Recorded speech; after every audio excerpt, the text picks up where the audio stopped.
What is up, guys? Welcome back into what should have been episode 5, but I guess it's going to be episode 4 of Houston Cougars Dynasty. So, what happened was I recorded episode 4, and we did really well. We went 3-0 in that episode. We broke the losing streak, got up to 7-4, became bowl eligible, and I went to go edit it and couldn't find the file anywhere. I don't know if it got deleted, if it didn't save, or what, but yeah, I don't think it saved or anything, so. Sadly, that episode is lost, but I will show you what happened. We had 3 really good games. We had a home game against West Virginia that we won 25-17. We went on the road to UCF and absolutely blew them out. And then we had a home game against TCU that we ended up coming back and winning 20-17. So we're sitting at 7-4, 4-4 in the conference. We have one more regular season game against Baylor, and then we'll have our bowl game. I don't see us making a conference championship game because we are pretty far down in the Big 12 standings, way back of teams like Kansas State, Texas Tech, TCU, and the others. So that's pretty much it. We're just going to play the regular season finale and then the bowl game in this episode, and then the next episode will be the off season, all of the recruiting and everything. Speaking of recruiting, we do still have quite a few guys that we're going after. Adrian Carrera, the running back, we have a pretty good lead on him at the moment. James Drake, the dual threat quarterback, we have a pretty good lead on. Like, all of these guys are looking pretty good. We also added some more guys to the board, so we'll see how they are doing in a couple of weeks. But overall, I think the recruiting board is shaping up all right. Not as good as I had hoped originally, but I think it's doing okay. Let's go ahead and hop into this one and see if we can close out the regular season with a win against 7-4 Baylor on the road. And they are much higher rated than we are, so this is going to be a rough one here to close out the regular season.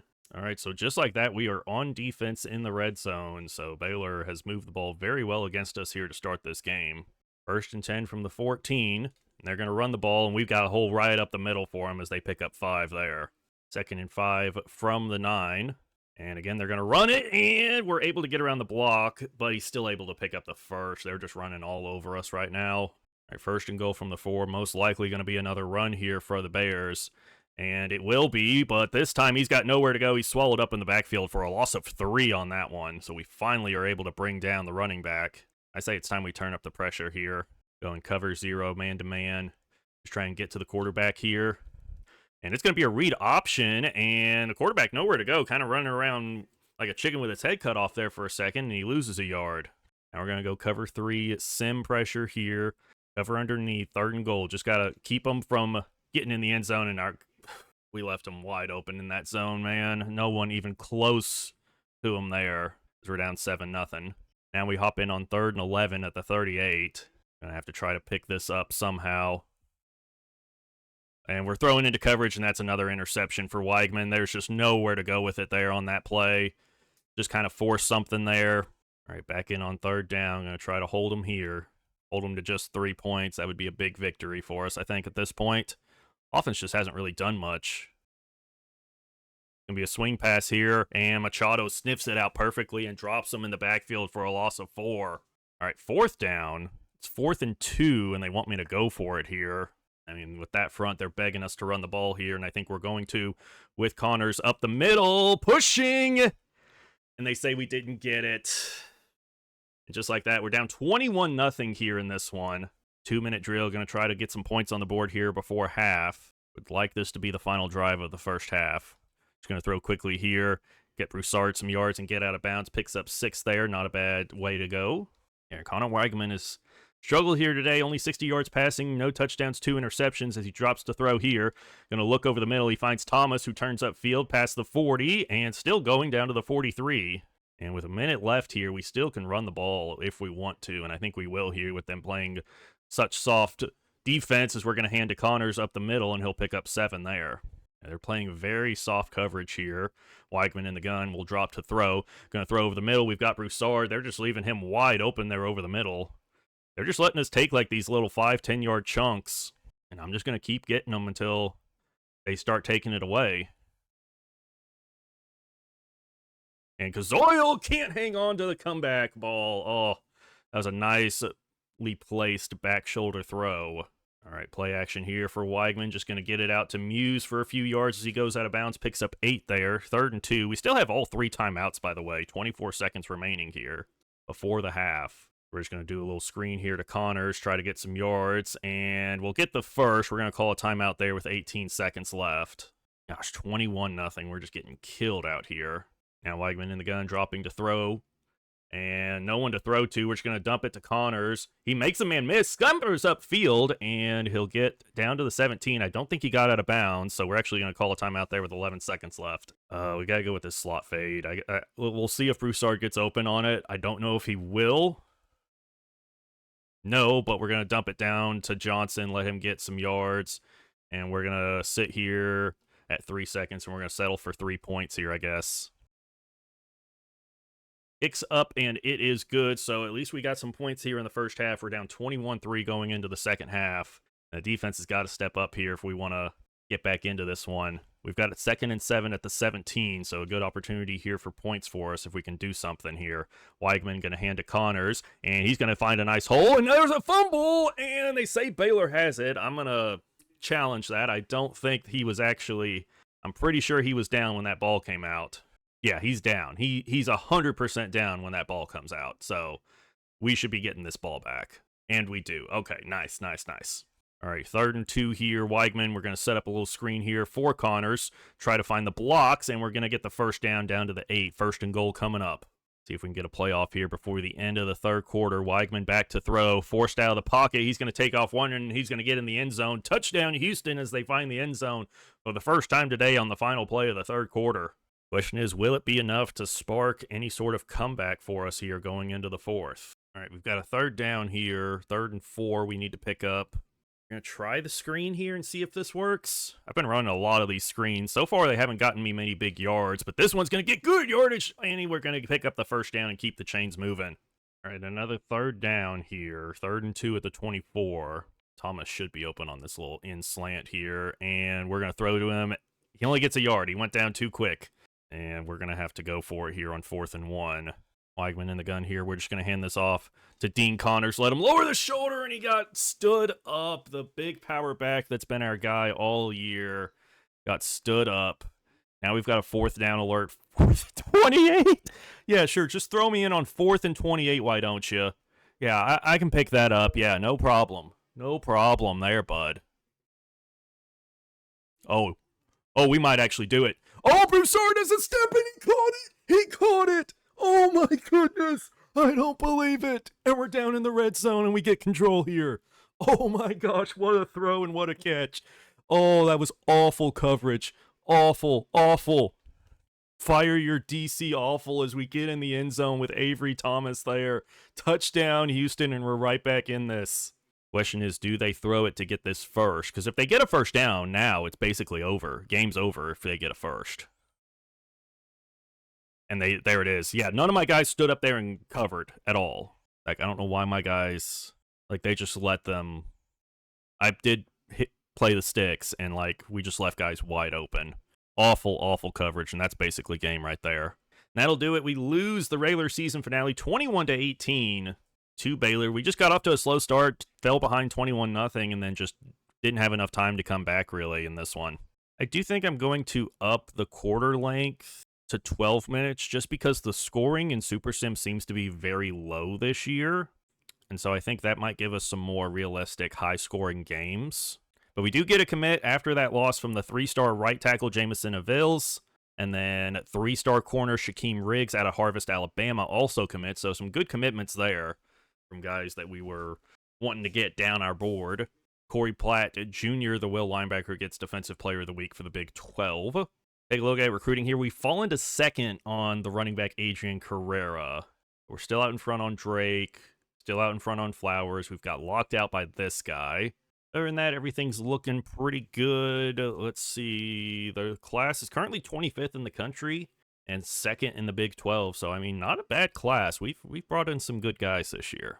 And we get a commit from Jermaine Flowers. So that's another big one that we've been after for a while. We've been trying to get him. And he finally does commit. So we're at managed staff where we could, if we wanted to, get rid of one or both of our coordinators, and we also need to decide if we want to extend them as well because they each only have 1 year remaining on their deals.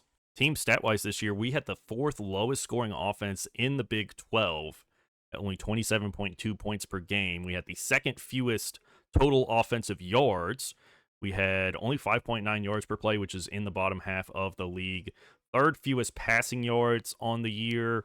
4th fewest rushing yards. I mean, the offense just did not look very good. We got a lot of first downs, but we just couldn't, punch it in when we got there. So might be looking to get a new offensive coordinator. But defensively, we were very good. We had the best defense in the Big 12. We only gave up 17.8 points per game. But I think part of this, this is such a big discrepancy that I think part of it is due to us doing play moments on 10-minute quarters. I think a lot of it is just there wasn't enough time in the games that we played for us to give up this many yards. And so I think that's part of it. So I'm probably going to keep both of my coordinators and then see how we do next year with 12-minute quarters and see if that gives us more realistic numbers compared to the rest of the league. So Jeremiah Smith ends up winning the Heisman Trophy here, 115 catches, 1,600 yards, and 15 touchdowns. And it hasn't said anything about a bowl game for us, so did we get a bowl game? I don't think we got a bowl game, which is kind of weird considering there's 6-6 teams here that have gotten bowl games. Well, we didn't at 7-5. I guess we don't have a bowl game this year. We do have some job offers, DC at Arkansas or OC at Syracuse. We're not going anywhere, of course. We're sticking right here in Houston. Early National Signing Day, and we already looked at the class recently. We've fallen down to 27th now, but we're still 2nd in the Big 12. We're going to move on. I'm guessing we just didn't get a bowl game for some reason, even though we won 7 games. I don't understand why we didn't get a bowl game. Yeah, we didn't get a bowl game despite winning 7 games this year, which I don't know if that's a bug or something that is supposed to happen or what, but I don't know. It's weird. I guess since there isn't a second game to play in this episode, I'm just going to go ahead and go through the offseason and let this be the offseason episode. Let's take a look at players leaving, and I got a good feeling, yep, Connor Weigman is leaving due to playing style, and I'm personally okay with that. Connor Weigman was all right for us, but he wasn't great. I mean, 2,500 yards, 18 touchdowns, 11 picks. Also ran for a little over 200 yards and 2 touchdowns. Not great. We'll let him go. But the rest of these guys I would definitely like to get back, especially some of the younger guys that I think we can develop. I think Barbas here has low chance. I think we have a chance to get him back. He's decided to stay. We only have 4 more guys we can try to bring back.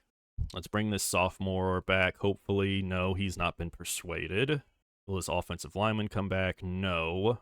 About this sophomore running back, he's not been persuaded. So we have 1 more. We'll do it on this running back. And he's not been persuaded. So we only got 1 guy to stay, the 69 overall sophomore strong safety. There's a lot of folks leaving. There's a lot of guys transferring out, which means we have a lot of holes to fill in recruiting here. Draft results, we only have 1 guy drafted, but it was the tight end, Tanner Krazoil, 95 overall. He had a very good year for us last year, 46 catches, 628 yards, 3 touchdowns. Actually thought he would have done better than that, but still not bad.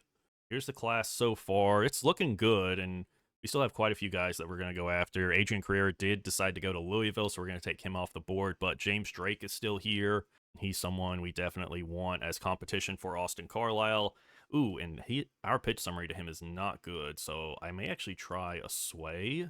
None of our stuff is good for him, so let's just keep send the house on him. Some of these guys, our pitches wouldn't be very highly graded. I'm just going to leave send the house on them. Now, if we look at the transfer portal, we have a lot of needs. We do have some guys that want to come here. We have 2 quarterbacks from Oregon that are interested in coming here. I'm going to put the freshman on there. Actually, he's a they're both pocket passers. I'm also going to put this guy from SMU on there, Ty Hawkins. Running backs, there's quite a few out here. Are there any interested? So we've got a couple interested from Rice and Louisiana Tech. All right, first commitment of the offseason, we get Kona Faloa from Scottsdale, Arizona, the free safety. We got a lot of guys here that are very close to committing, though, so hopefully we can get quite a few here in the portal. All right, National Signing Day. We actually ended up with a pretty good class. We got 5 4-stars, including Jelani McDonald, the strong safety. that we got in the transfer portal. We also got quite a few cornerbacks. The 4-star James Drake. We got Akili Smith Jr., 3-star, and also Ty Hawkins. But a lot of really good players here that I'm really excited about. And also some guys with some pretty good dev traits, like McDonald has star dev. Tejada has star. He's fresh out of high school, so he's going to be awesome for us. Keely Smith Jr. has star dev trait. Jermaine Flowers has star.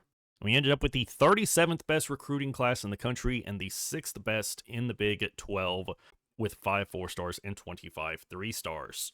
We have one athlete, Daryl Hawk. He was a power rusher in high school. I think we'll leave him at an edge here. All right, so it's time to do our training, and it looks like we are a 77 overall team before training with a 76 offense, 79 defense. And Jelani McDonald, the strong safety we brought in from the transfer portal, is our highest rated player with an 83 overall. We're going to do the training manually, and then we'll take a look at the team and see how we're doing afterwards. All right, so after the training, our stats stayed exactly the same. 77 overall, 76 offense, 79 defense. Our highest rated players are Jelani McDonald, the safety, and then also Amari Thomas jumped up a ton this offseason. So that is really cool to see. And then at quarterback, it looks like we're going to have a pretty competitive quarterback competition because Akili Smith's a pocket passer. He has 79 speed, but he's got 93 throw power, 90 short, 87 medium, 84 deep accuracy. Austin Carlisle, who we came in is basically, we wanted to be the heir apparent. We wanted him to be the next guy because of this 92 speed, the abilities he has, his abilities to basically, do what he needs to with his feet. His accuracy is terrible, though. I mean, his accuracy is bad. So we're going to have to decide, do we go with the short guy or do we go with the 6'5" Akili Smith? And then also we have Ty Hawkins, who we brought in, who's kind of, also doesn't have very good accuracy, but is a good runner as well. Schedule going into Season 2, we've got home against Oregon State, on the road against Rice in the rivalry game, home against Georgia Southern, who were 9-5 last year, so that might be a bit of a tough one. And then we get into Big 12 play. It's a pretty similar schedule to last year. We are now 79 across the board, so we did improve a good bit. But that's going to do it for this episode, y'all. Again, sorry about the episode that I lost the file for. I don't know what happened to it. I think I accidentally deleted it, or it just never got saved, or what, but I don't know. But sorry about that, but that's the end of Season 1. Next episode will be the first episode of Season 2, and getting into, hopefully, continuing to rebuild this Houston Cougars team into a Big 12 powerhouse. Thank you all again so much for watching. If you enjoyed the video, make sure to leave it a like, subscribe to the channel so you don't miss out on the rest of the series. And I'll see you guys in the next episode.